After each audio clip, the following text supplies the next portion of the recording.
우리가 오늘 찬양한 것처럼 우리가 그런 생각이 많이 들어요. 조급하게 하나 막 내 일을 결정하고 이러는 것은 신앙에서 악하지만 또 간절히 주님을 사모하고 주님의 뜻을 바라는 것은 우리 필요한 일인데 저와 여러분에게 그 조급함과 간절함을 정말 구분할 수 있는 지혜가 또 계시가 우리 가운데 부어지기를 소망합니다. 오늘 말씀을 나누는데 오늘 말씀의 제목은 고인물의 이제 새 바람을 일으키신다라는 말씀의 제목으로 여러분과 메시지를 나누기를 원합니다. 먼저 오늘 우리가 읽은 이 본문의 내용을 한번 보시면 1절에서 4절은 오순절에 성령이 임한 모습을 보게 됩니다. 오순절에 드디어 기도하던 이들 가운데에 이 다락방에 이 성령이 충만하게 임하셨습니다. 오순절이라는 절기에 이제 이 기도하는 무리가 120명쯤 되었을 때 10일이 지났을 때에 오순절이었어요. 명절날이었습니다. 뭐 추석같이 뭐 이런 구정 신정처럼 명절날이 있는데 이스라엘에 명절날 이름이 오순절이었어요. 그때에 성령이 임하셨는데 얼마나 강력하게 임했는지 성경이 기록하기를 우리의 눈과 귀가 그것을 캐치할 수 있을 정도로 성령님 임하셨다라는 거예요. 거센 바람 소리 우리 귀로 캐치할 수 있도록 또 불의 혀같이 갈라지는 것들이 각 사람 위에 임하는 것들이 보여지면서 우리 눈으로 캐치할 수 있을 정도로 성령의 충만함이 이 공동체 기도하던 사람들에게 임하였습니다. 우리도 지금 기도하는 주간인데 우리 가운데도 이런 일이 일어날 줄을 믿습니다. 정말 우리의 눈과 귀로 주님의 임재를 경험할 수 있도록 허락하여 주십시오.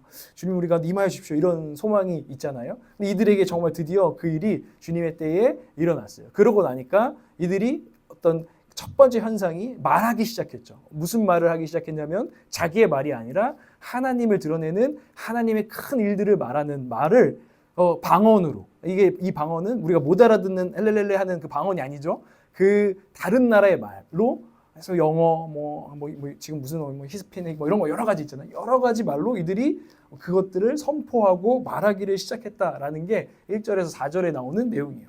그리고 5절에서 이제 13절을 보시면 그 일이 딱 일어나니까 너무 큰 소리가 들린 거예요. 어떤 소리 때문에 그들이 몰려왔는지 모르겠지만 명절에 이 땅에 와 있던 예루살렘에 와 있던 사람들이 있었어요. 그 사람들은 세계 각국의 디아스포라들이었죠. 그러니까 유대인인데 어쩌다 보니까 여러 군데로 포로 생활 때문에 막 저쪽으로 뭐 동쪽, 서쪽, 남쪽 이쪽으로 흩어져서 거기서 자리를 잡고 사는 자들을 경건한 유대인들 디아스포라라고 말하거든요. 그들이 명절 때는 예루살렘으로 몰려와서 성전에 와서 이렇게 한번 이제 성지순례 하는 거죠. 근데 그 사람들이 왔다가 이 다락방에서 놀라운 이 소리 그리고 이들이 말하는 소리를 듣고 몰려온 거죠. 몰려오니까 이들이 듣는데 그게 알아들을 수 있는 거예요. 신기하게도 그것도 각자 수많은 전 세계에서 왔는데 각자의 언어로 이렇게 들리는 거죠. 근데 보니까 갈릴리 사람 우리 중에도 영어를 얼마나 능통하게 하는 사람이 있는지 잘 난 모르지만 저는 잘 못합니다. 근데 갑자기 누군가가 종민이가 영어로 설교를 하는 거죠. 하나님의 큰 일들을. 그러니까 알아듣는 거죠. 영어를 쓰는 사람들이 막 듣는 거죠. 저도 옛날에 갑자기 생각이 났는데 친구 중에 진짜 무식한 애가 있었어요. 근데 하나님 걔한테 영어 방언을 주신 애가 있었어요. 그 진짜 우리가 놀랐어. 아니 하필 너한테. 그러니까 의심할 수가 없어. 얘는 진짜 영어를 못해.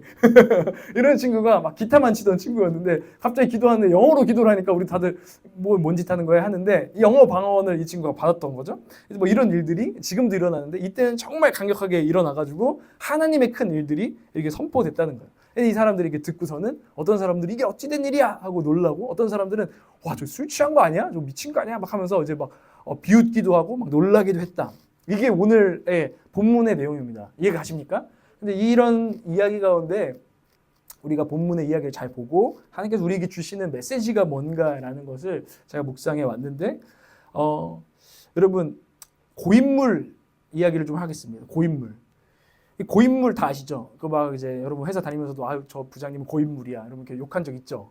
네, 고이어가지고 저거 맨날 매너리즘에 빠져가지고 의욕도 없고 분위기도 자꾸 막 망치고 막 이런 분들 보고 우리가 고인물이라고 해요. 그런데 고인물이라고 하는 이유는 뭐죠? 사실 썩었다는 거예요. 자꾸 고여 있어서 흐르지 않으니까 그가 썩었다는 거예요. 물이 잔잔해 아무 일도 평온해 보이지만 속은 푹 가라앉아가지고 막 찌꺼기들이 가라앉아가지고 익숙함에 속아서 막 고여서 썩어 있다라는 거를 우리가 고인물이라고 하는 거죠. 그러니까 정체된 상태로, 영적으로도 정체된 상태로 우리의 막 겉모습은 그냥 괜찮아 보이는데 속은 고여 있어서 지금 썩어가고 있는 거를 고인물을 썩는다라고 우리는 말하는 거예요. 그러니까 사람에게는 매우 흔하게 일어날 수 있는 우리 매너리즘에 빠지고 우리도 금세 종민이도 조심해요. 거기 한일산업에서 고인물 소리 들을 수 있잖아요. 그러니까 우리도 금세 그럴 수 있어요. 목회자도 마찬가지예요. 목회자도 목회 오래 하다 보면 너무 막 짬이 생기다 보면 고인물 되기가 정말 쉽거든요. 그런 것처럼 이 고인물에 대해서 우리가 생각해 보는 거죠. 아, 우리의 상태가 어떻게 고인물은 아닐까?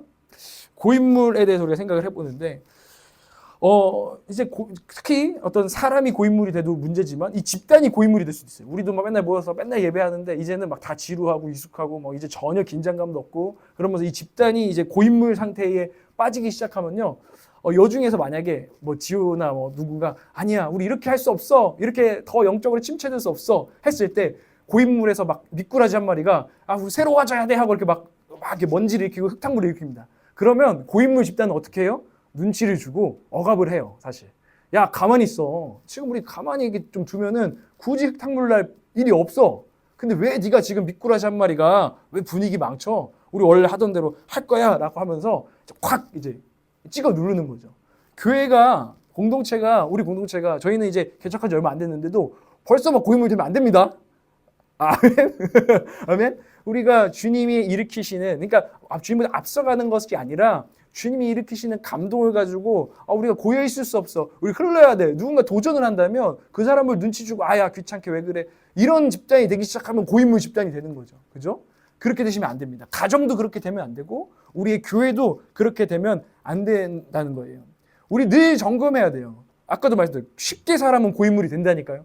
금방 고여요. 금방 고여 있으면 금방 썩어요. 금방 정체돼요. 금방 마음이 부패돼요. 그래서 우리가 항상 점검해야 되는 게 내가 지금 고인물은 아닌가 여기서? 여러분 오늘은 그것을 점검하는 메시지가 주님께서 우리에게 주시는 메시지인 거죠. 그런데 그래 오늘 고인물 되면 안 되지. 이거 누가 모르겠어요. 사실 누가 모르겠어. 그래서 나 흐르는 물이 될 거야.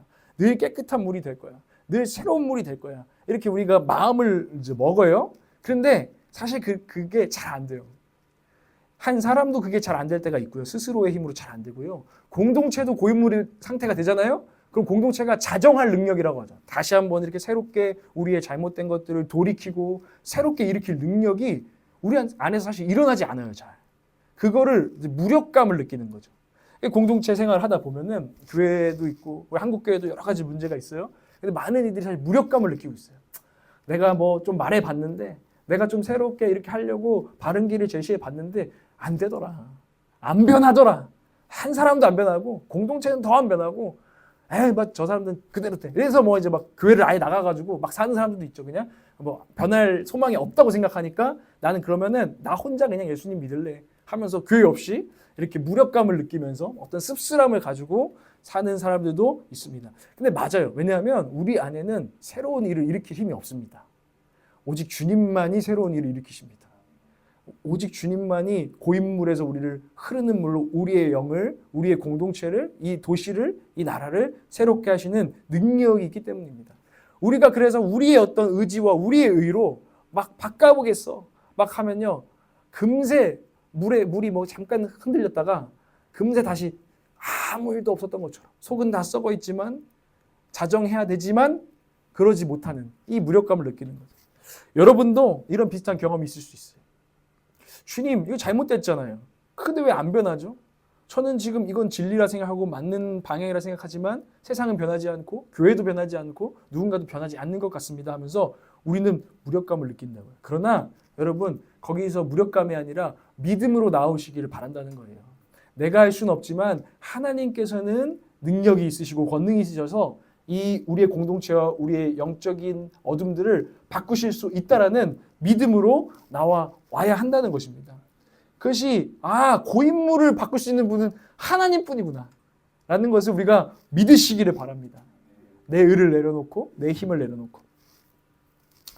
성경은 말씀합니다. 네 힘으로는 안 된다. 바람이 불어야 된다. 새로운 바람이 불어야 된다. 우리가 많이 얘기하는 성령의 바람이 불지 않고는 우리는 변하지 않는다. 나 자신도 사실 잘 변하지 않는다라는 것을 우리가 알고 있죠. 저는 이걸 좀 더 세게 표현하고 싶어요. 하늘로부터 오는 태풍이 불어야 된다는 거예요. 태풍. 제가 이번 말씀을 보면서 태풍을 막 묵상을 했어요. 태풍. 거센 바람 소리. 오늘 사도행전 2장 2절을 한번 보겠습니다. 2장 2절 말씀 보겠습니다. 시작. 그때 갑자기 하늘에서 세상 바람이 부는 듯한 소리가 나더니 그들이 앉아 있는 온 집안을 가득 채웠다. 거센 바람 소리. 주님의 태풍 소리가 우리 가운데 임해야 된다는 거예요. 태풍같이 거센 바람같이 임하시는 성령의 역사가 우리 가운데 임할 때 고인물이 뒤집히는 거죠. 고인물이 뒤집어서 그 가라앉았던 것들이 드러나고 새로워지고 정화된다라는 것을 말씀을 통해서 보게 되는 거예요. 제가 태풍을 이제 묵상회 때 했잖아요. 그래서 태풍을 EBS에도 찾아보고 이렇게 영상들을 봤어요. 태풍이 뭐야? 태풍을 보고 싶어 했더니 이런 게 나오는 거예요. 태풍은 지구에 꼭 필요한 자연현상이라는 이야기가 나오는 거예요. 한번 들어보세요. 태풍이 이제 지구가 있잖아요. 지구가 이렇게 있는데 적도가 그 중앙선이에요. 중앙선. 중앙선에 따라서 엄청 덥죠. 적도에 이제 있는 나라들은 태양빛을 받아서 열 에너지가 거기에 다 몰려 있대요. 근데 어느 정도가 너무 많이 열 에너지가 모이고 이제 극지방은 춥죠. 그러면 태풍이 그 대기 순환 역할을 해주는 거예요, 사실은. 그래서 이 지구에 있는 열 에너지가 전체적으로 다시 한번 이제 순환돼서 다시 한번 기류가 만들어지고 지구가 숨 쉴 수 있도록 하는 게 태풍의 자정 능력 중에 하나고요. 또 태풍은 바다를 깨끗하게 한대요. 바다에 우리가 일으킬 수 있는 게 아니죠. 이 태풍은 깊은 바다에 있는 저온인 물이 이제 아래로 깔아앉잖아요. 근데 거기에 영양소가 다 몰린대요. 그러면은 태풍이 일어나면 그 영양소가 다시 다 이렇게 올라와서 바다 전체의 생물들이 먹고 사는 영양소가 한번 이렇게 싹 휘저어지는 거죠. 이제 그런 일들이 일어나면서 이 태풍이 우리는 무섭고 막 싫은 재해라고만 하지만 이 태풍이 꼭 필요한 역할을 하는 거죠. 그래서 플랑크톤을 분해하고 바다 생태계를 정화하고 회복하고 적조를 막고 산소 분포도를 막 고르게 하는 이런 일들이 이 태풍의 자정 능력 가운데 있다는 거예요. 이걸 보면서 정말 우리의 삶 가운데 때로는 이 태풍이 우리에게 반갑지 않을 수 있어요. 태풍이 불어서 나는 그냥 꽁꽁 숨겨놓고 싶어. 난 잔잔한 척하고 싶어. 난 아무렇지 않은 척하고 싶어. 그런데 주님의 바람이 불어오시면 우리는 아무렇지 않은 척 못합니다. 우리의 죄가 드러나고 우리의 자정돼야 될 것들, 우리의 영적으로 무뎌진 것들 이런 것들이 드러나게 되고 그러면 하나님께서 드러내실 뿐만 아니라 치유하고 자정하는 능력이 이 성령의 바람이구나라는 것을 제가 묵상하는 거죠. 여러분 동의하십니까? 하나님께서 우리 가운데 성령을 부어주시는데 그때 하시는 일은 정말 거센 태풍같이 우리 가운데 임하셔서 우리의 고인물 같은 우리의 상태를 우리 공동체를 새롭게 하시는 역할을 하신다는 것입니다. 아까 말씀드렸듯이 인간의 능력으로는 바다를 뒤집을 수 없어요. 그런데 오직 하나님이 일으키시는 하늘로부터 오는 하나님의 태풍만이 우리를 뒤집으시고 우리를 새롭게 하시고 우리의 가정과 교회를 변화시키실 수 있다는 것을 우리가 믿어야 한다는 것입니다. 그래서 우리가 이 기도하는 기간 동안 성령님 좀 와서 제 임하여달라고 우리가 기도하고 있는 거 아니겠어요? 저는 오늘 이 말씀을 들으면서 내 삶에도 주님 제가 사람들한테 말하진 않지만 제가 스스로 주님 앞에 고인물이 돼가는 걸 알고 있습니다. 그러니 주님 제게 새로운 바람을 일으켜 주시옵소서. 이런 사모함이 이 말씀을 듣고 일어나시기를 축복합니다. 그래서 이 태풍을 통해서 결국에는 새 일을 일으키시는 거죠. 성령의 바람이 충만한 교회, 공동체. 그래서 이 공동체에는 놀라운 새로운 일이 일어나는데 한번 들어보시고 여러분이 사모하시기를 바란다는 거예요. 하나님은 새로운 흐름을 만드시고 새로운 일들을 이루시고 새 길을 만들어 내시는구나. 어떤 게 있냐라는 거예요. 그래서 첫 번째로 오늘 하나님께서 성령을 통해서 우리 가운데 새로운 일을 일으키시는 것 첫 번째는 따라해볼까요? 마음으로부터의 변화. 주님이 일으키시는 마음으로부터의 변화가 있습니다. 성령은 우리 속에서 겉에서 막 무섭게 해서 우리가 어떤 규칙을 따르게 하고 이게 아니라 성령이 임하시면 우리 안에서 진짜 하나님을 사랑해서 하나님의 뜻대로 살고 싶은 마음, 내 삶을 드리고 싶은 마음이 일어난다는 거예요. 마음으로부터 진짜 순종하고 싶은 마음이 일어난다는 거예요. 여러분 그런 마음이 없으면 끊임없이 기도하셔야 돼요. 나 그냥 솔직히 오늘 예배 오는 것도 싫고 귀찮고 다 힘들어. 여러분 그런 마음이 있을 때 기도해야 돼요. 어떻게 하면 제가 주님께 정말 저는 예배를 하나님께 온전히 드리고 싶거든요. 제 마음으로부터 성령님 만져주시고 터치해 주셔서 새로운 소원의 제안을 일으켜달라고 기도하셔야 된다는 거예요. 왜냐하면 성령께서는 하실 수 있기 때문에. 내 마음 내 뜻대로 잘 안 되잖아요. 그런데 성령께서는 새로운 마음을 일으키십니다. 마음의 변화를 주신다는 거예요. 이거를 제가 좋아하는 표현인데 인사이드 아웃이죠. 주님이 안에서부터 바깥으로 우리를 막 뚫고 나오셔서 열매를 맺으시고 우리의 성품도 막 겉으로는 여전히 별거 아닌 것 같아. 근데 마음에서 성령이 일하고 계셔. 사람들은 몰라. 근데 어느 순간 보니까 뚫고 나와. 여러분의 어떤 주님이 일으키신 마음의 감동 때문에 변화가, 열매가 여러분 가운데 뚫고 나온다는 것입니다. 저는 이게 사무되어진다는 거예요. 주님, 저도 계속 끊임없이 기도하는 제목이에요. 성령님, 저를 제 안으로부터, 제 썩어있는 속으로부터 바깥으로 저를 변화시켜 주십시오. 성경적으로 이 오순절이 그런 날이에요. 사실은 오순절은 두 가지 의미가 있는데 이 의미에서 첫 번째로 오순이라는 것은 50이라는 뜻이에요. 50. 그래서 77절이라고 해요. 7 곱하기 7 다음 날 77절 오순절 이게 똑같은 말인데 50번째 날 6월절 봄절기인데 이때부터 6월절부터 50번째 되는 날이 이 오순절입니다. 그런데 그 오순절 그래서 이제 봄절기가 지나고 여름이 오는 거예요. 50일이 지나면 여름절기라고도 하는 게 오순절이에요. 근데 이 오순절에는 첫 번째 의미가 있는데 뭐냐면 이때 이스라엘 백성이 6월절 어린 양을 잡고 출애굽해서 50일째 시내산에 와요. 그래서 시내산에서 모세가 막 산에 올라가죠. 산에 올라가서 너희가 하나님과 이제 언약, 너는 이제 나는 너희의 하나님이고 너희는 나의 백성이야 하는 이 언약 가운데에서 율법을 받으려고 모세가 올라갑니다. 그리고 돌판을 받아 내려오죠. 그러니까 하나님의 뜻, 이제 내가 구원 받았으면 하나님의 뜻을 어떻게 살죠? 하는 사람들에게 이렇게 살아야 된다라는 게 율법이잖아요. 근데 그거를 받았던 것을 기념하는 날이 그 역사를 기념하는 날이 오순절입니다. 이해가 가십니까? 그래서 말씀을 이제 보는데 모세를 통해 하나님의 율법을 받은 날이라는 거예요. 근데 이제 예수 그리스도 안에서 이 오순절에 성령이 강림하셨어요. 이게 같이 연결되어 있는 의미를 메시지를 담고 있는 거예요. 우리의 6월절 어린 양 예수 그리스도 안에서 우리가 출애굽하고 구원받았습니다. 그리고 주님께서는 우리 가운데에 법을 주시기 원하고 하나님의 뜻대로 어떻게 살지를 알게 하시기를 원하십니다. 내가 너희를 사랑하고 너희가 나를 사랑하면 너희는 내 계명을 지킬 것이다. 주님 이렇게 말씀하시잖아요. 근데 주님께서는 모세보다 더 큰 선지자라고 예언돼 있어요. 모세는 사실은 아웃사이드에서 인으로 가는 사람이었죠. 야, 이게 하나님 뜻이야. 안 그럼 너네 죽어.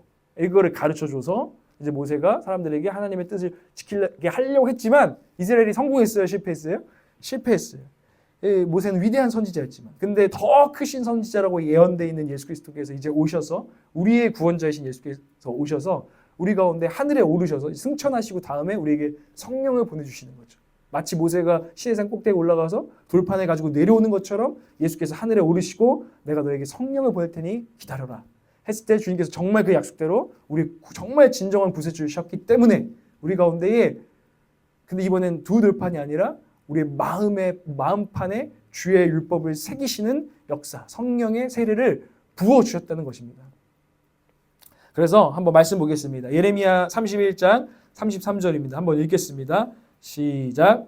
그러나 그 시절이 지난 뒤에 내가 이스라엘 가문과 언약을 세울 것이니 나는 나의 율법을 그들의 가슴 속에 넣어주며 그들의 마음판에 새겨 기록하여 나는 그들의 하나님이 되고 그들은 나의 백성이 될 것이다. 나 주의 말이다. 그 다음 에스겔 36장 27절 제가 볼 텐데 그 전에 예레미야 말씀 보세요. 나는 나의 율법을 그들의 가슴 속에 넣어주며 인사이드 아웃하는 그 능력을 성령을 너에게 부어주며 너희 마음판에 그 새겨 이 주님을 따르고 싶어 주님께 온전히 드려주고 싶어 이 마음을 내가 줄 것이다. 여러분 가운데 그 변화가 있으시길 축복합니다. 에스겔 36장 27절도 한번 보겠습니다. 시작. 너희 속에 내 영을 두어 너희가 나의 모든 율례대로 행하게 하겠다. 그러면 너희가 내 모든 율례를 지키고 실천할 것이다. 아멘. 주께서 더 직접적으로 에스겔에게 말씀해 주셨죠. 내 영을 주님의 영을 두어서 아버지께 순종하셨던 그 아들의 영을 우리 가운데 충만하게 부어주셔서 우리도 이제 예수님을 따라서 주님처럼 정말 율례대로 진짜 그 아버지의 뜻대로 행동하게 하겠다는 거예요. 여러분이 정말 아버지의 뜻대로 행동하기를 원하시죠? 그게 성령이 오시지 않으면 근데 불가능하기 때문에 이 약속을 우리가 붙들고 기도해야 된다는 거예요. 정말 실천할 능력. 제가 신앙생활하면서 계속 느끼고 있거든요. 깨닫는 거, 감동받는 거는 거기서 끝나는 건 중요하지 않아요. 진짜 한 걸음이라도 나아가는 게 중요한 것인데 그 능력을 우리가 늘 성령님께 구하는 거죠. 이 약속대로. 예수님께서 이 일을 위해서 성령을 우리에게 부어주셨다는 것입니다. 마음으로부터의 순종의 역사. 정말 주님을 사랑하지도 그분의 마음을 느끼지도 못한 채 겉으로만 지금 신앙생활하고 있는 사람이 정말 많아요. 근데 정말 다행인 것은 예수 그리스도를 믿는 그들에게 주님께서 그대로 두지 않으실 것이다 말씀하시는, 내가 너희들에게 성령을 부으실 것이다. 성령으로 너희를 충만하게 할 것이다. 이것이 얼마나 소망이 되냐는 거예요. 여러분은 스스로의 모습 가운데 실망하고 실족할 때가 있을 거예요. 예수 그리스도 안에서. 그래서 우리가 회개할 때도 있고 주님의 보혈 앞에 다시 나아가고 십자가 앞에 올 때가 있지만, 그럼에도 우리가 완전히 낭망하지 않는 것은 오늘 이 약속 때문이죠. 성령을 통해서 나의 백성답게 진짜 만들어 가실 그 하나님, 온전하게 하실 하나님, 그 하나님의 능력을 우리가 믿는 것입니다. 그러니까 자기 자신의 모습에 너무 우리는 낭망하지 않습니다. 주님이 하실 것을 우리는 믿습니다. 때로는 잠잠히 기다립니다. 다른 사람들은 다 실망해서 아우 제가 저럴 줄 몰랐는데 실망하더라도 우리는 잠잠히 주님 그래도 저를 붙드시고 부르시고 저를 구원하신 그 주님을 제가 잠잠히 믿습니다.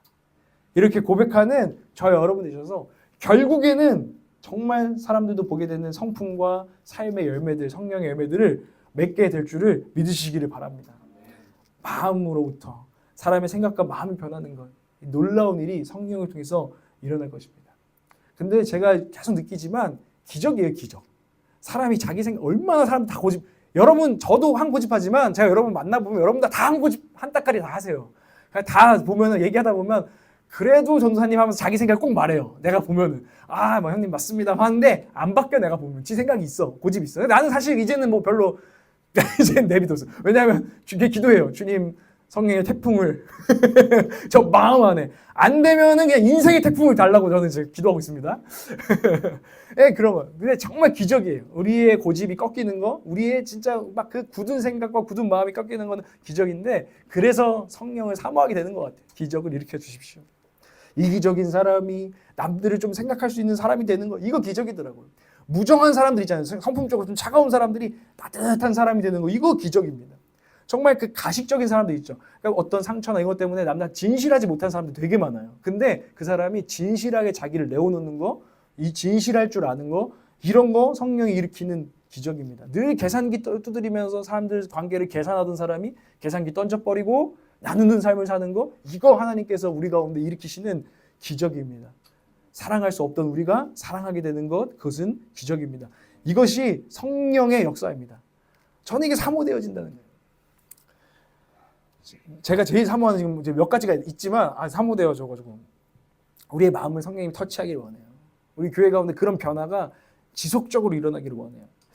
제가 설교를 하면서, 제가 오늘도 설교를 하지만 제가 어느 순간은 멜로디에 빠졌어요. 제가 설교하면 사람이 바뀔 줄 알았는데 안 바뀌었어요. 많이 잘 안 바뀌어요. 막 감동 받았다고 막 눈물 흘리는 사람도 몇 번 봤는데 안 바뀌어요, 잘. 그래서 제가 어느 순간 좀 설교 회의론자, 설교 해봤자 듣는 것 같기도 하고 막 혼자 끄덕이는 것 같은데 나중에 또 나눔 해보면 딴소리 하고 막 이러면은 그래서 근데 기도해요.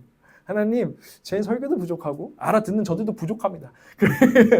그러니까 하나님께서 우리 가운데 역사를 하셔서 우리를 만져주시고 우리를 변화시켜 주십시오. 인사이드 아웃의 변화를 허락하여 주십시오. 기도해요. 왜냐하면 그 이유는 사실은 간단한데, 제가 예수 그리스도를 믿고 제가 어느 순간은 기도하게 됐거든요. 예수님 진짜 진지하게 믿으니까 기도하는 제목이 하나 생겼는데, 주님, 제가 저를 보니까 주님 앞에 제 속은 썩어 있는 사람인 걸 제가 알았습니다. 저는 사랑이 없습니다. 저는 무정합니다. 때로는 진짜 이 정도면 내가 사이코패스 아니야? 이거 진짜 너무나 이기적인 내 마음, 정말 나를 생각하는 마음, 이런 마음을 볼 때 제가 스스로 몇 번 여러분들 얘기한 것처럼 그 오즈의 마법사의 깡통 로봇, 그 깡통 로봇이 막 너는 마법사를 만나면 뭐 달라고 할 거야 하면 난 마음을 달라고 할 거야 막 이런데 저게 나야. 난 저 깡통 로봇처럼 진짜 사랑할 줄을 몰라. 정말 다른 사람들이 막 다 의심돼. 어떨 때는 막 힘들었지 하면서 막 울면서 막 위로하는 사람 보잖아요. 막 권사님들 중에 좀, 그러면 내가 속으로 의심해. 진짜야? 막 또 심리학과 나왔으니까 저거는 결국에는 자기의 막 이런 사람들을 끌어들이기 위한 이런 심리적인 어떤 기제가 아닐까. 막 제가 이제 내가 모르겠으니까, 내가 그 위로하는 마음, 그 막 긍휼히 여기는 마음을 내가 모르겠으니까 도저히 공감이 안 되는 거예요. 그러니까 하나님 앞에 또 하나님 또 마음의 사명은 목회자가 되라고 하셨는데 사람을 사랑해야 되는 이 직업인데 이게 안 되니까 이거 미치는 이제 딜레마를 하나님 주시고 이제 기도하게 하신 거죠. 기도하게 하시면서 제가 뭐 영적 지도를 받는 사실 제가 이런 마음이 있고 전 무정한 사람인데 모르겠습니다. 그래서 마음을 저는 하나님 원하시는 따뜻한 마음을 이제 눈물을 좀 갖는 사람이 됐으면 좋겠습니다 하고 했는데 몇 년이 지나도 막 모르겠어요. 그러면 막 이제 제가 좀 모르겠어요. 전 사이코패스인 것 같아요. 이러면 이제 어떤 분이 와가지고 막 기도해줘요. 아니야, 넌 나중에 예레미야처럼 눈물의 선지자가 될 거야. 소망으로 막 믿고 기다려주면서 막 저를 막 다시 격려하면서 아니야, 하나님께 하실 거야. 이런 과정들을 저도 이제 거치고 왔는데 요즘은 제가 확신해요. 제 안에 사랑이 있습니다. 제가 좋은 사람이 아니라 성령께서 제 안에 일으키신 변화가 분명히 있고 제 안에 눈물이 있습니다. 제 안에 하나님을 향한 사랑과 이웃을 향한 사랑과 이 도시를 향한 사랑과 이 열방을 향한 사랑들이 하나님께서 맺어가게 하신 게 분명히 있습니다. 그 변화를 제가 맛보고 경험하고 있기 때문에 저도 포기할 수가 없는 거예요. 그래서 그 드라마 제목처럼 사이코패스지만 괜찮아요. 뭐였지 그거? 하여튼 있어요 그거. 그런 것처럼 괜찮다. 누구든 교회로 올 수 있다. 정말 사이코패스 같은 사람도 올 수 있다. 마음을 잃어버린 사람들. 정말 깡통 로봇처럼. 그래서 다른 사람한테 해를 가해도 아무것도 느끼지 못하는 그런 영혼일지라도 오면 성령님이 오시면 변화될 수 있다. 여러분 이 소망이 우리 교회 가운데 있어야 돼요. 안 그러면 우리는 세상과 똑같은 말을 하게 돼요. 사람은 안 변해. 교회는 안 변해. 세상은 안 변해. 그러고 나서 제가 한 이야기를 좀 이번 주에 제가 주선혜 교수님 얘기를 수요일도 많이 했는데 그분의 이야기 중에 제 마음을 이제 관련해서 울린 게 있었거든요. 그분이 신망원, 좀 신창원 이런 것 같아서 좀 어감이 좋지 않아서 막 뭔가 하고 저 찾아봤어요. 신망원에서 사역했던 기간의 이야기를 제가 다시 한번 이제 책 말고도 좀 찾아봤어요. 기사를 찾아보고 신망원이라는 주선혜 교수님 여자 교수님인데 이제 또 목회자고 신망원에 이제 부름을 받아서 그 분위기가 고아원이더라고요. 근데 그 이제 뜻이 이거예요. 신 믿을 신 망 소망할 때 망해서 믿고 기대하고 기다려주기 해서 고아들을 모아놓은 거예요. 근데 이야기를 그냥 읽어드릴게요. 이분의 일기예요. 어느 날 선교사들이 걱정스러운 얼굴로 내게 와서는 신망원이란 고아원에 가서 좀 도와달라고 청했다. 고아원 아이들이 원장더러 나가라고 데모를 해서 원장 목사님이 나가버렸지 뭡니까? 지금 선생이 아무도 없다고 하는데 주 선생이 좀 도와주시면 좋겠습니다. 고아원 아이들이 보통 애들이 아니에요. 막 데모를 한대요. 원장 이거 나가라 막 이렇게. 그래서 이제 신망원은 대구 달서구 성당동 변두리 야산에 있었다. 복숭아밭을 일궈 작은 집을 짓고 고아 50여 명을 수용하고 있는 곳이었다. 6.25 전쟁으로 집을 잃고 떠돌아다니다가 도둑질을 배워 비행을 저지르던 아이들을 선교사들이 모아놓고 공동체를 만든 것이다. 아이들의 언행이 너무 거칠어서 지난번 원장이 엄하게 관리하려다가 충돌을 빚은 모양이다. 그러니까 애들이 너무 막 도둑질하고 막 욕하고 막 안 되니까 그 전 원장님은 좀 무섭게 해야겠다 해가지고 막 이제 했는데 얘네들이 보통 얘기가 아니니까 고분고분하지 않고 오히려 이제 원장님을 쫓아낸 그런 상황이었던 거예요. 그런 상황 가운데서 이제 주선혜 교수님이 거기 고아원 원장으로 젊은 처녀가 간 거예요. 건물 안에 들어서자 아이들이 내게 던진 첫 마디는 깔치 왔네 였다. 생전 처음 듣는 말이었다. 나중에 알아보니 여자가 왔다는 은어였다. 무시하는 여자를 무시하는 깔치 왔네. 깔치 오셨고 네 이런 표현이라는 거예요. 깔치 왔네 은어였어요. 줄임말로 표현하는 요즘 세대의 은어와는 또 다른 그들만의 언어가 매 순간 쏟아져 나왔다. 어느 날 아침에 내 신발이 없어졌다. 다음 날 아침에는 밥그릇이 모자랐다. 돈 되는 집기를 훔쳐다가 파는 게 일상인 아이들이었다. 한두 아이씩 만나 이야기를 나누고 살갑게 대해봤지만 사랑을 받아보지 못한 아이들은 관심받기를 거부했다. 사탕을 주면서 이야기하려 하면 자신을 이용하려고 수단을 쓰는 것이라고 해석해버렸다. 사람을 불신할 수밖에 없는 환경에서 자란 탓이었다. 절망만 하고 있을 수는 없었다. 시간을 정하고 복숭아밭에 나가 무릎을 꿇고 특별 새벽 기도를 하기 시작했다. 혼자 기도하기 시작한 거죠. 하나님 이 영혼들을 구원해 주소서. 부모도 소망도 없이 사랑을 모른 채 살아가는 아이들입니다. 이 동산에서 살다가 한 구석에 묻혀도 좋습니다. 저들이 십자가 사랑을 깨닫게 하소서. 이렇게 기도했대요. 기도하는데 이런 일이 아침 식사를 하기 전에 예배 시간에 가졌는데 기도 도중에 아이들 한두 명이 훌쩍훌쩍 울기 시작했대요. 울기 시작하면서 아이들이 갑자기 회개하기 시작하는 거예요. 놀라운 일이죠. 놀라운 일이에요. 성령이 역사하시자 온 방의 분위기가 달라졌다.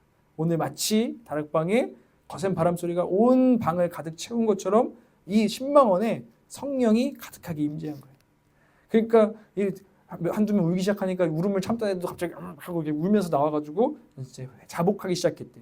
자전거를 2대 훔쳤습니다. 담요를 도둑질해서 팔아먹었습니다. 나는 새엄마와 오늘도 싸웠습니다. 뭐 이런 고백들을 그러고 나서는 아이들이 학교를 보내야 되는데 고아원 아이들을 이제 그럴 시간이 안 되는 거예요. 그래서 이때다 싶어가지고 주선의 원장님이 우리 같이 기도하자 해가지고 이제 복숭아밭에 모여라 해가지고 복숭아밭에서 기도를 합니다. 기도를 하고 나서 아이들이 진짜 변화되기 시작하는 거예요.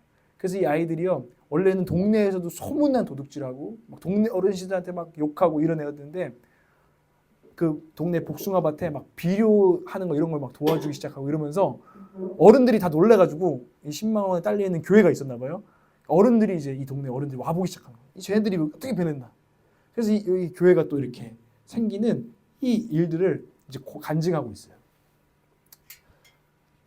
사모되어지지 않습니까? 10만 원, 우리 올라원 뭐 이렇게 들어가지고 변화가 있는. 정말 한 영혼이 변하는 게 정말 어려운 일인데 그래서 이 주선혜 교수님이 나중에 완전히 죽기 전에 이제 마지막 에세이 이렇게 쓰고 있어요. 성령님의 기막힌 방문. 성령님이 10만 원을 방문해 주셨어요.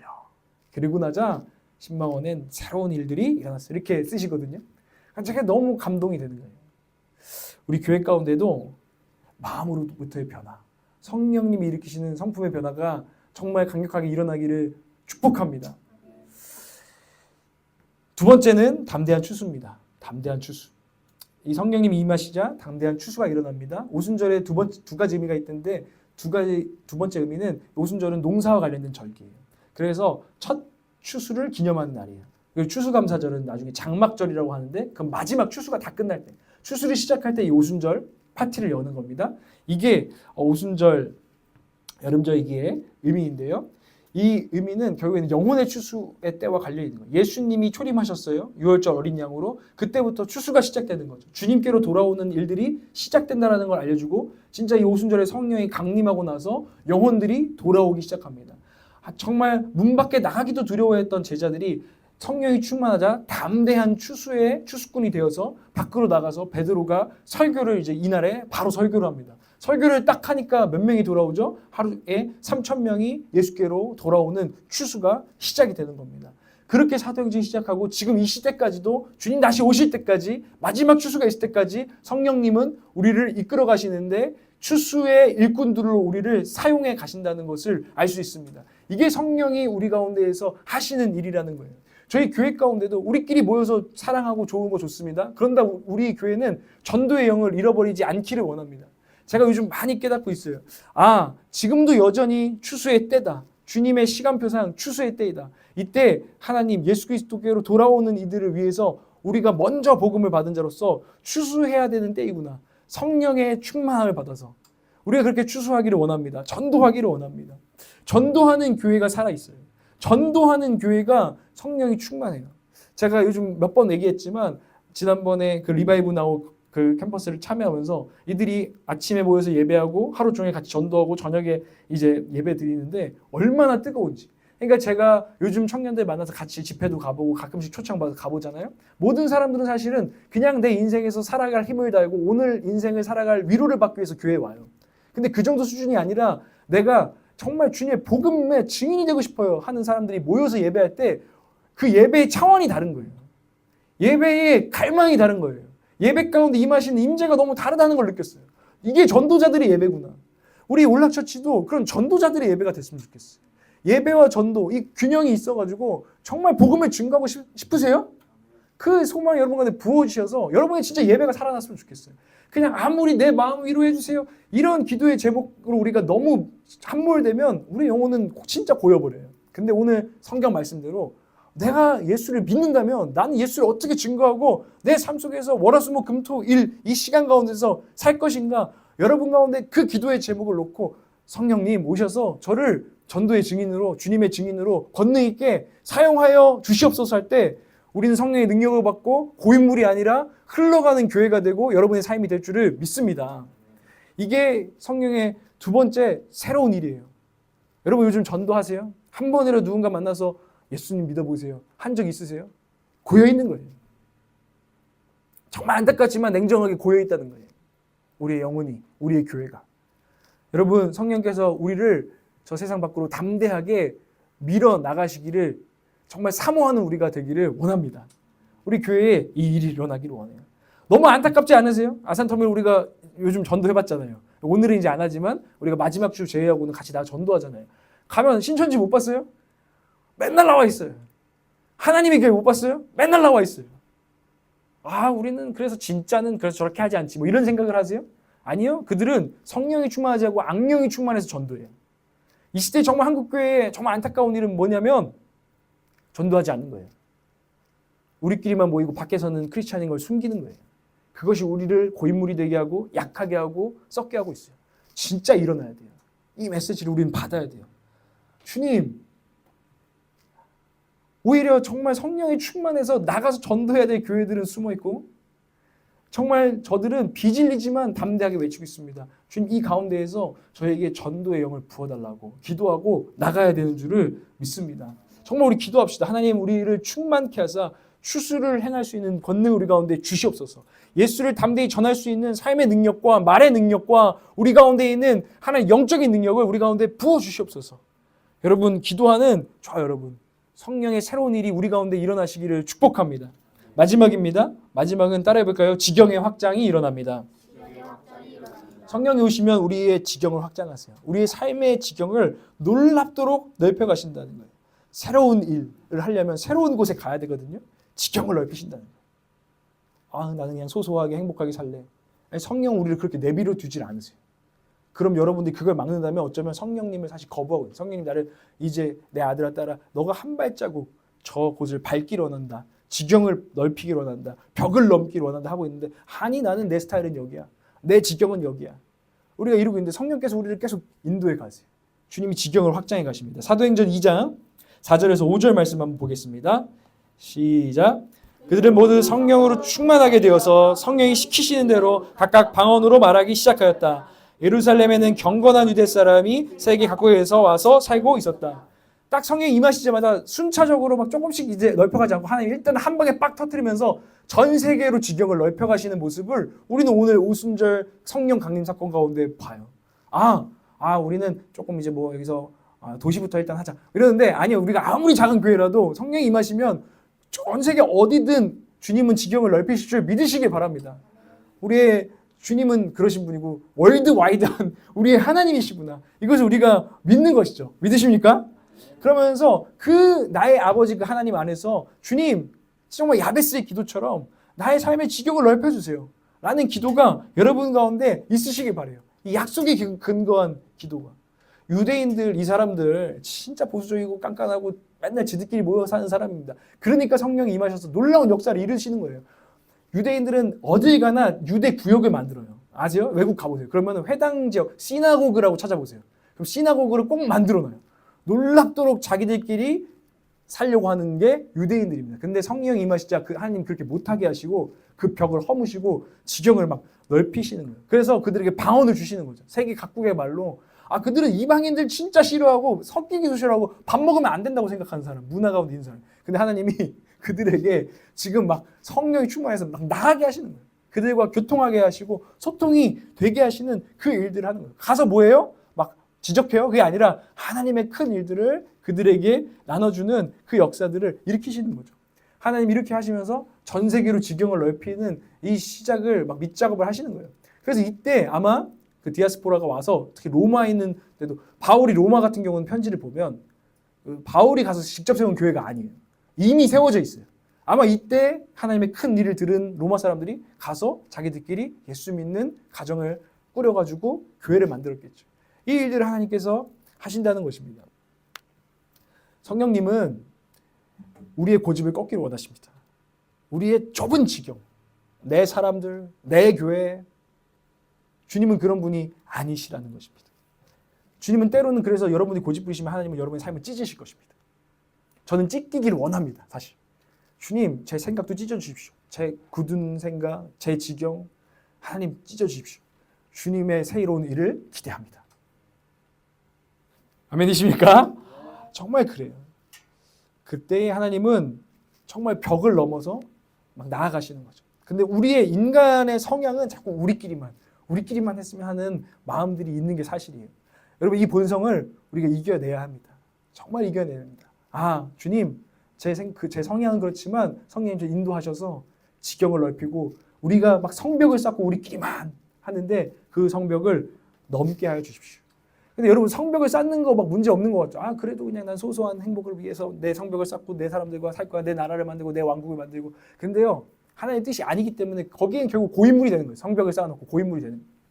성벽이 쌓았잖아요. 그러면요 일단 밖에 사람들한테 점점 무관심 해줄 수밖에 없어요. 우리가 교회끼리만 있고 막 세상하고 전혀 소통하지 않는 사람 되잖아요. 벽을 쌓잖아요. 그러면 세상에 무관심해져요. 그리고 어느 순간은 무관심할 뿐만 아니라 밖에 있는 사람들을 악하게 볼 것입니다. 오해할 것입니다. 증오할 것입니다. 저 밖에 있는 사람들은 괴물이래. 이게 악한 영이 악령의 역사죠. 악령의 역사. 성령의 역사는 나가서 만나보니 그 사람들도 하나님이 사랑하시는 사람들이었고 복음이 필요한 사람들이었고 이 자리에서도 하나님은 역사하신다라는 것을 보는 게 성령의 역사예요. 여러분은 지금 지경을 확장하고 있냐? 성령님이 이끌어가시는 지경의 확장을 경험하는 저와 여러분 되기를 축복합니다. 그때에 막 바벨탑 사건의 리버스 사건이 이 오순절 사건이에요. 창세기 11장에 사람들이 교만해서 모여가지고 하나님보다 높아지자 하니까 하나님이 그들을 언어를 혼잡하게 하셔서 말을 다 서로 못 알아듣게 하셔가지고 못 알아먹게 하셔가지고 다 이렇게 흩어져서 자기들끼리 더 오해가 생겨서 이 세상이 서로 나라를 만들고 서로 막 싸우면서 증오하면서 막 사는 이 저주가 내려져요. 그런데 하나님께서 이 성령이 임하셨을 때 이들의 언어가 통하게 하십니다. 소통의 역사. 제가 요즘 또 기도하는 게 소통의 역사예요. 제가 우리 부부도 보고 우리 서로를 보니까 우리가 서로 오해하는 건 제가 나 이상하게 생각하는 것 같은데 벽을 쌓고 막 그 오해 쟤는 나를 지금 정죄하는 것 같은데 오해 이것들이 사탄의 역사는 엄청난 틈이거든요. 악령의 역사예요. 근데 오늘 바벨 리버스 소통이 되는 너의 마음은 그렇지 않았구나. 너도 나랑 결국엔 같은 마음이었구나. 이것들이 우리 가운데 소통되어지고 커뮤니케이션 될 때 이 지경을 넓혀갈 때 하나님께서는 아름다운 일들을 이루어 가신다는 거예요. 저와 여러분 가운데에 이것을 꼭 잊지 않았으면 좋겠어요. 아, 성령은 우리를 소통되게 하시고 지경을 넓혀서 서로가 하나 되게 하신다라는 것을 기억하시기를 바랍니다. 그때에 이 유대인들이 고집센 이 유대인들이 사마리아로 가게 되죠.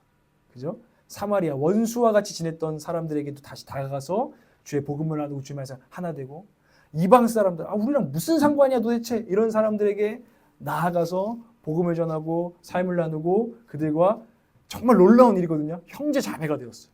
유대 사람들이 그럴 수 없는 사람이니까요. 이방 사람들하고 형제님 자매님 할 수가 없는데 성령 안에서 놀라운 일이 일어난 줄을 믿으시기 바라고 지금도 그 일이 일어날 것을 믿습니다. 세 가지 변화. 성령님이 일으키시는 새로운 일. 마음으로부터의 변화, 담대한 추수, 지경의 확장이 우리 교회 가운데에 성령님을 통해서 일어날 줄을 믿으시기를 바랍니다. 그런데 한 가지만 마지막으로 말씀드리면 여러분 그때에 우리가 성령님께서 우리 가운데 임하셔서 우리를 이끌어 가시길 성령님은 원하세요. 그리고 주님은 우리에게 성령님을 부어주길 원하실까요? 안 원하실까요? 약속하신 그분께서 너무나 원하세요.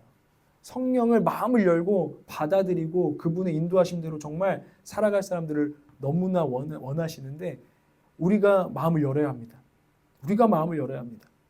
주님 새로운 일들에 내 생각 이런 거 다 내려놓고 주님 마음을 엽니다. 새로운 일들을 일으켜 주시옵소서. 아브라함이 내가 너를 통해서 모든 민족이 복을 받게 하겠다. 내가 너를 통해서 정말 너와 사라 안에서 낳은 자식을 통해서 하늘의 별들과 같고 바닷가의 모래알 같은 수많은 자손을 내가 너에게 줄 것이다 라고 말했을 때 아브라함이 아주 고집을 부립니다. 첫 번째로는 이스마엘도 없을 때는 이렇게 말합니다. 제 상속자는 이 다메섹 사람 엘리에셀입니다. 자기 종 중에 신실하고 말 잘 듣는 놈이 있었거든요. 저 그 하나님 약속은 포기하고 내 수준에서 요거 만족합니다. 또 그 다음에는 또 이스마엘이 나오니까 그래도 이삭이 나올 거라고 막 말해주거든요. 근데 아브라함이 또 이럽니다. 이스마엘이나 하나님 앞에 잘 살기를 원합니다. 이렇게 말한다고요. 이게 아브라함이 꺾어져야 됐던 부분이 여러분 저와 여러분도 마찬가지입니다. 우리의 수준과 우리의 어떤 생각으로 하나님을 제한하지 않으시기를 바랍니다. 주님 다 엽니다. 주님 새 일을 일으켜 주시옵소서 하고 여러분의 생각과 마음을 열기를 하나님께서는 우리가 그렇게 열기를 바라신다는 거예요. 그래서 하나님께서 저는 이미 하나님께서 그러고 계신 것 같은데 그래서 이 메시지 전하겠어요. 사도행전 2장 3절 한번 볼까요?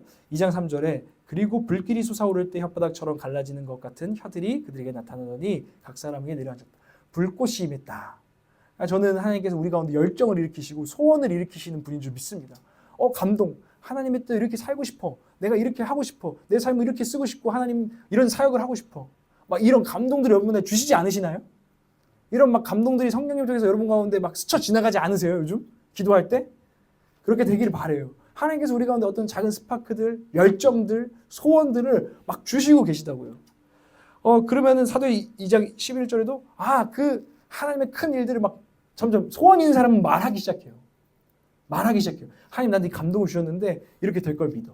주선의 교수님은 유학 갈 때 이렇게 기도했대요. 하나님, 제가 이 바다 건너서 유학을 가고 있습니다. 근데 제가 돌아올 때 이 나라에 부흥을 줄 수 없는 사람이라면 이 바다에 빠져 죽게 하소서. 요나처럼. 그러니 제게 일으키실 일들을 부어주소서. 배워야 될 것을 배우게 하시고 제 안에 능력을 부어달라고 기도했대요. 여러분 좀 이런 비장함을 좀 가지세요.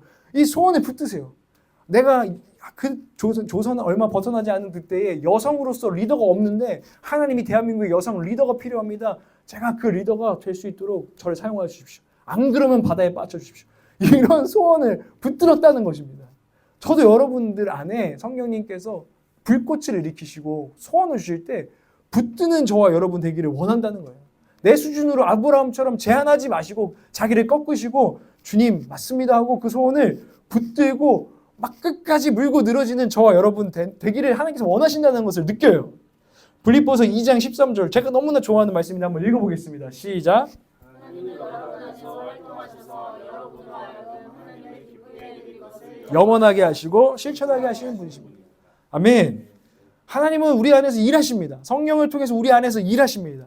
성령의 거룩한 불꽃을 열정을 일으키십니다. 선한 일, 하나님이 기쁘시게 할 만한 일, 위대한 일들을 꿈꾸게 하십니다. 그것은 여러분이 생각한 것이 아니라 하나님이 주신 것이에요. 그 감동이 내일 또 오겠지 이렇게 생각하고 그러지 말라는 거예요. 이 불꽃을 유지하고 붙들라는 거예요. 하나님이 일하셨으니 내 안에 그 소원을 일으킬 때 그 소원은 작은 게 아니라는 거예요. 그 불꽃은 염원하게 하시고 결국에는 실천하게까지 하신다. 이 성령의 역사인데 우리는 자꾸 염원하다가 실천을 안 하는 것 같아요. 내가 여러분 보니까. 염원만 하다가 그때 막 감동적이었어. 하나님 그런 꿈을 주셨었어. 어느 순간은 그랬었나? 뭐였지? 이러고 실천 안 하고 거기서 자꾸 끝나는 걸 보는데 하나님께서 우리를 이제 한 발자국 더 나아가기를 원하신다는 거예요. 여러분 가운데 하나님께서 위대한 불꽃을 일으키실 것입니다. 기도할 때, 말씀 볼 때 무시로 하나님께서는 우리에게 감동을 주실 거예요. 그 불길을 일으키시는 분이 우리 하나님이신데 여러분 우리가 자꾸 그 불꽃을 우리 수준으로 자꾸 꺼뜨린다는 거예요. 아니요. 다시 계속해서 하나님의 크신 일을 선포하시기를 바랍니다. 여러분의 삶 가운데 일어날 일을 그 달란트, 그 소원을 묻지 마시기 바랍니다. 악하고 게으른 종이 되시지 않기를 바랍니다. 자꾸 묻어두는 게 아니라 그 소원을 다시 꺼내서 그 감동을 다시 꺼내서 하나님 앞에 기도하시길 바랍니다. 그리고 기도하고 행동하시길 바랍니다. 그때 하나님은 우리 삶 가운데 하나님의 크신 일들을 이루실 것입니다. 정말 그랬으면 좋겠어요. 주의 청년들이요. 제발 그러시기 바랍니다. 그러니까 그래서 저는 어떻게 하냐. 저도 있습니다. 저도 절대 묻어두려 하지 않고 노력합니다. 주님이 주신 달란트, 제가 뭘 잘하는 달란트가 아니라요. 하나님이 내게 주셨던 꿈과 비전을 제가 평생에 절대 놓치지 않겠다는 결단이 제게는 있습니다. 그 중에 하나 주님께서 제게 주신 소원은 제가 이 세대를 위한 하나님의 메신저로 사는 거예요. 우리 어머니께서 어릴 때부터 저를 기도하셨고 어머니가 우리 아들, 첫째 아들은 정신적이고 영적인 영역에서 꼭 사용되어지기를 바랍니다. 주님. 기도하는 소리가 제 들렸고 제 안에 소원이 되었습니다. 저희 어머니의 기도처럼 제가 정말 한 명이든 두 명이든 정말 이 세대를 움직일 수 있는 하나님의 말씀을 전하는 메신저로 하나님 저는 사용받기를 원해요. 그런 설교자로 사용받기를 원해요. 제가 아무리 제 부족함이 있을지라도 이 소원을, 이 꿈을 놓치지 않기를 원하고 절대로 묻어버리지 않느냐. 요즘 더 많이 생각합니다. 그래가지고 제가 뭐 몇 명 듣지 않지만 계속 유튜브도 계속 나도 안 하고 싶어요. 때로는 조회수 보면 안 하고 싶을 때가 많아. 뭐 인스타그램도 안 하고 싶을 때가 많아 사실. 꿈이 막 다 꺼져, 막 초라해. 더 이상 막 뭐 할 이유를 못 느낄 때가 있지만 하나님이 내게 소원을 주시고 행하시면서 네가 메신저가 될 거라면 넌 끊임없이 하나님의 말씀을 전해라. 내가 너를 너의 마음의 완전함을 만들 것이고 너의 손에 능숙함을 만들어 갈 것이다. 그러니까 곧 너에게 정말 하나님의 성령을 부어주실 것이고 실력도 줄 거니까 그냥 너는 해 나가라. 절대로 놓지 말라는 하나님의 저는 음성을 들어요. 저는 그것을 놓지 않을 거예요. 옛날에는 제가 막 그래가지고요, 막 너무 내 설교문이 초라해가지고 설교하면 그 다음날 다 지워요. 저는 원래 그랬었어요. 근데 어느 순간 하나님이 아니야 너 다 남겨둬. 그게 다 재료가 될 거고, 너는 별로 실력도 부족하고 여러 가지로 부족한 설교자였지만 훗날 언젠가 60대가 되면 꽃이 핀대요. 설교자는 그때는 인생을 건 메시지를 전하기 시작한대요. 그때가 되면 난 너에게 하나님의 일을 맡길 거야. 너는 그때까지 이 달란트를 절대 묻어버리면 안 돼. 하나님이 너에게 주셨던 꿈과 소원을 절대 묻어버리면 안 돼. 하면서 말씀하신다니까요. 그래서 제가 이제 안 지워요. 막 나중에 보면서 이거 뭐야? 막 이런 일이 있더라도 그게 하나님의 은혜이기 때문에 절대 안 지우기로 했어요. 그러니까 다 차곡차곡 다 제가 저장을 해놓는단 말이에요. 여러분, 성령의 감동 받은 사람은 많습니다. 오늘도 감동 받으실 수 있습니다. 그런데 그 감동을 붙들고 있는 사람은 생각보다 적습니다. 여러분은 감동을, 성령의 불꽃을 붙드는 자가 되시기를 축복합니다. 물론 우리의 야망은 죽어야 합니다. 그러나 주님이 내게 주신 선한 소원과 약속은 다시 살려내야 합니다. 살려내세요. 주님 기억나게 하십시오. 제가 어릴 때부터 주님이 저를 아셨고 제 형질이 생기기 전부터 주님이 저를 아셨는데 그때부터 저를 향한 기도와 하나님의 선한 소원과 계획들이 있는 걸 압니다. 제가 지금 스쳐 지나갈 때 또 있었던 것도 압니다. 때론 제가 붙들었는데 지금은 다 잊어버린 것도 있습니다. 주님 다시 살려내 주십시오. 그 불꽃을. 이렇게 기도해야 되는 때입니다. 여러분 그렇게 기도하십시오.